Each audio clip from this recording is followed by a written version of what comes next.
CM Yogi Adityanath की हो रही सोशल मीडिया पर भारी फजीहत। सीएम योगी का घर निकला अवैध, चलेगा बुलडोजर।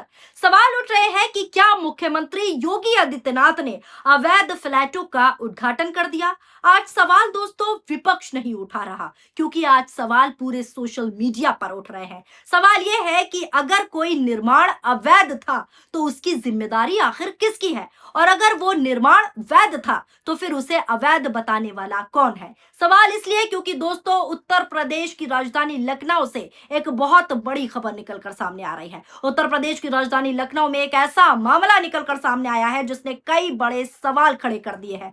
वही जमीन जो कभी मुख्तार अंसारी के कब्जे से खाली कराई गई थी, वही जमीन जिस पर योगी आदित्यनाथ सरकार ने 72 फ्लैट बनवाए, वही फ्लैट दोस्तों जिसका आवंटन पत्र खुद मुख्यमंत्री योगी आदित्यनाथ ने बांटा था। कब बांटा था? नवंबर 2025 में लाभार्थियों को सौंपा था। लेकिन अब कहानी में एक ऐसा मोड़ आया है कि लोग पूछ रहे हैं कि आखिर सच क्या है, क्योंकि उत्तर प्रदेश के सिंचाई विभाग ने इन फ्लैटों को अवैध बता दिया है और अवैध बताते हुए नोटिस चिपका दिया है। नोटिस में दोस्तों 7 दिनों के भीतर कब्जा हटाने का सीधा अल्टीमेटम भी दे दिया गया है। अब सवाल उठ रहे हैं कि अगर ये फ्लैट अवैध थे तो फिर इसका निर्माण कैसे हुआ?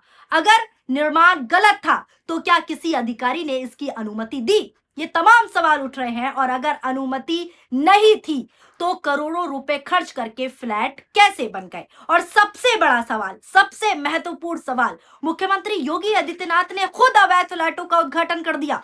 देखिए सवाल यहां हम नहीं उठा रहे दोस्तों, सवाल इसलिए उठ रहे हैं सोशल मीडिया पर क्योंकि एक तरफ सरकार के ही विभाग इन फ्लैटों को अवैध बता रहे हैं और दूसरी तरफ इन्हीं फ्लैटों का उद्घाटन, इन्हीं फ्लैटों का आवंटन पत्र खुद मुख्यमंत्री के हाथों से कराया गया। यानी सवाल सरकार पर विपक्ष नहीं उठा रहा, बल्कि सरकार के एक विभाग की कार्रवाई से बड़े बड़े सवाल जो है योगी आदित्यनाथ की सरकार पर उठ रहे हैं। सबसे पहले हेडलाइन देखिए, सीएम योगी ने सौंपी थी चाबियां, मुख्तार अंसारी से मुक्त कराई जमीन पर बने फ्लैटों को अब अवैध बता रहा है सिंचाई विभाग। यानी सिंचाई विभाग ने योगी जी के ड्रीम प्रोजेक्ट जो है उसको अवैध बता दिया है। अगला हेडलाइन देखिए, उत्तर प्रदेश, मुख्तार की जमीन पर बने योगी के ड्रीम प्रोजेक्ट पर अवैध का नोटिस, ध्वस्त करने पहुंची टीम, लोगों से झड़प। यानी योगी जी के ड्रीम प्रोजेक्ट को अब सिंचाई विभाग जो है अवैध करार दे रहा है। रिपोर्ट देखिए, राजधानी लखनऊ के जालीबाग में माफिया मुख्तार अंसारी की जमीन पर एलजीए ने भवन बनाया है।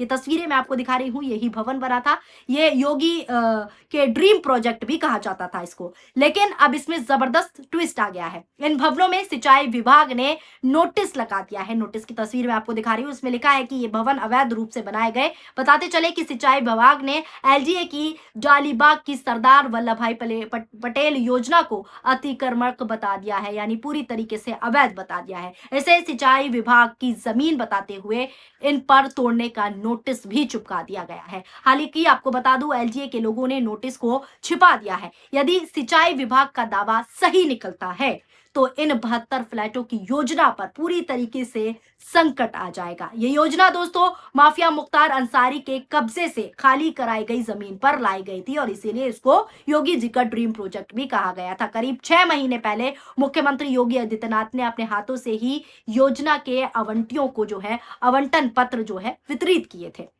गृह प्रवेश का सामान भी योगी आदित्यनाथ ने खुद अपने हाथों से आवंटन किया था। हालांकि अभी तक किसी आवंटी का गृह प्रवेश नहीं हो पाया क्योंकि उनको अभी तक कब्जा नहीं मिला है। नोटिस के बाद आपको बता दूं, सिंचाई विभाग का दस्ता ध्वस्त करने पहुंचा। इस दौरान स्थानीय लोगों और साथ ही साथ सिंचाई विभाग के अधिकारियों के बीच झड़प भी हुई, ऐसी जानकारी भी रिपोर्ट के द्वारा पता चली है। अब दोस्तों आपको बता दूं, उत्तर प्रदेश में अवैध निर्माणों के खिलाफ बुलडोजर कार्रवाई को लेकर योगी सरकार की पहचान बनी हुई है। आप भी जानते हैं, अवैध निर्माण होता है, बुलडोजर चल जाता है। सरकार का साफ संदेश रहा है कि जो भी अवैध होगा उस पर कार्रवाई होगी, उसको ध्वस्त कर दिया जाएगा और बुलडोजर एक्शन होगा। तो अब सोशल मीडिया पर लोग ये भी सवाल पूछ रहे हैं कि अगर सिंचाई विभाग के मुताबिक ये फ्लैट अवैध है अवैध जगह पर बने हैं, तो क्या इन पर भी वही नियम लागू होंगे? क्या इन पर भी बुलडोजर चलेगा? क्या इन फ्लैटों पर भी बुलडोजर की स्पीड चलेगी, या फिर मामला कुछ और है? क्या विभाग और प्रशासन के बीच तालमेल की कमी है? क्या जमीन को लेकर कोई कानूनी विवाद है जो छुपाया जा रहा है, या फिर किसी स्तर पर इतनी बड़ी प्रशासनिक चूक हुई कि निर्माण भी हो गया, आवंटन भी हो गया और अब नोटिस दिया जा रहा है और अब नोटिस चिपकाया जा रहा है कि ये फ्लैट अवैध है? यहाँ एक और महत्वपूर्ण सवाल खड़ा होता है। वो सवाल है कि जिन लोगों के ये फ्लैट है, जिन लोगों को ये फ्लैट आवंटन किए गए, उनकी क्या गलती है? उन्होंने तो सरकार पर आंख बंद कर भरोसा किया था, सरकारी योजना के तहत फ्लैट लिए। अगर अब विभाग कहता है कि निर्माण अवैध है, तो इसका खामियाजा आखिर आम लोगों को क्यों भुगतना पड़े? ये सवाल सोशल मीडिया पर चारों ओर गूंज रहा है, क्योंकि जिम्मेदारी तय होनी चाहिए। अगर निर्माण गलत था तो जिम्मेदार अधिकारी कौन है?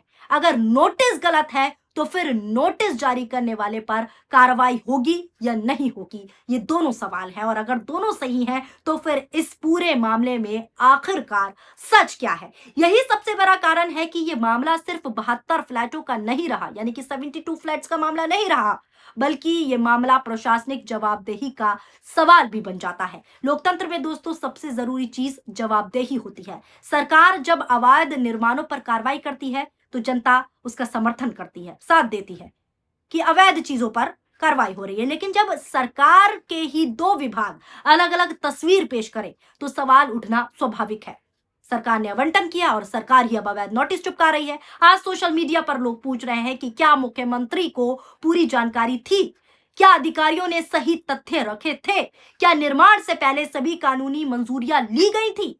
और अगर नहीं ली गई थी तो इतनी बड़ी चूक आखिर कैसे हो सकती है, वो भी सरकारी योजना में, योगी जी के ड्रीम प्रोजेक्ट में? फिलहाल सबसे बड़ा सवाल दोस्तों यही है कि अगर निर्माण गलत था तो इसकी जिम्मेदारी किसकी है? क्योंकि करोड़ों रुपए का निर्माण मुख्यमंत्री के हाथों आवंटन बांटा गया, सौंपे गए, और उसके बाद अवैध होने का नोटिस। ये कोई छोटी प्रशासनिक गलती नहीं मानी जा सकती, ये बहुत बड़ी प्रशासनिक चूक भी हो सकती है। जनता जवाब चाहती है, और जवाब इसलिए भी जरूरी है क्योंकि सवाल विपक्ष का नहीं बल्कि सरकार के रिकॉर्ड और सरकारी विभागों की कार्रवाई से पैदा हुआ है। अब देखना यह होगा दोस्तों कि सरकार इस पूरे मामले पर क्या सफाई देती है, नोटिस का अंतिम परिणाम क्या होता है, और सबसे सबसे महत्वपूर्ण बात यह है कि जिम्मेदारी किसकी तय होगी। फिलहाल दोस्तों पूरे सोशल मीडिया पर भारी फजीहत योगी सरकार की हो रही है। तमाम तरह के लोग ट्वीट कर रहे हैं और सवाल कायम है, क्या मुख्यमंत्री से अवैध फ्लैटों का उद्घाटन हुआ, या फिर कहीं ना कहीं प्रशासनिक तंत्र में इतनी बड़ी गड़बड़ी हुई, इतनी बड़ी चूक हुई कि सरकार पर ही सरकार सवाल खड़े करती हुई नजर आ रही है। फैसला और जवाब संबंधित विभागों को देना ही होगा, क्योंकि सवाल बड़े हैं, और सवाल यहाँ पर विपक्ष नहीं कर रहा, क्योंकि सवाल जनता पूछ रही है, और जनता का पैसा, जनता का भरोसा आप लोगों ने जीता है, तो उसका जवाबदेही भी आप ही देंगे। क्योंकि जो ड्रीम प्रोजेक्ट कहा जा रहा था योगी आदित्यनाथ का, जिसके लिए कई खुले मंचों से योगी आदित्यनाथ ने बड़े बड़े वादे, बड़े बड़े दावे किए थे, और खुद आवंटन पत्र भी बांटा, खुद सौंपा, फिर उसको अवैध कह दिया जाए, तो इन 72 लोगों के जो फ्लैट हैं उनके दिल पर, उनके सपनों पर क्या गुजर रही होगी, ये आप अच्छे से समझ सकते हैं। तो इस बात का जवाब तो सरकार और संबंधित विभाग को देना ही पड़ेगा कि आखिर ऐसी कौन सी बड़ी गलती थी, ऐसी कौन सी बड़ी प्रशासनिक चूक थी जो अब इस ड्रीम प्रोजेक्ट को अवैध निर्माण घोषित किया जा रहा है। फिलहाल इस पूरी खबर को लेकर आपकी क्या राय है, नीचे कमेंट बॉक्स में अपनी प्रतिक्रियाएं जरूर दीजिएगा। वीडियो पसंद आई हो तो वीडियो को लाइक कीजिए और हमारे चैनल पीआरबी को सब्सक्राइब करना ना भूलें। शुक्रिया, धन्यवाद, नमस्कार, जय हिंद, जय भारत।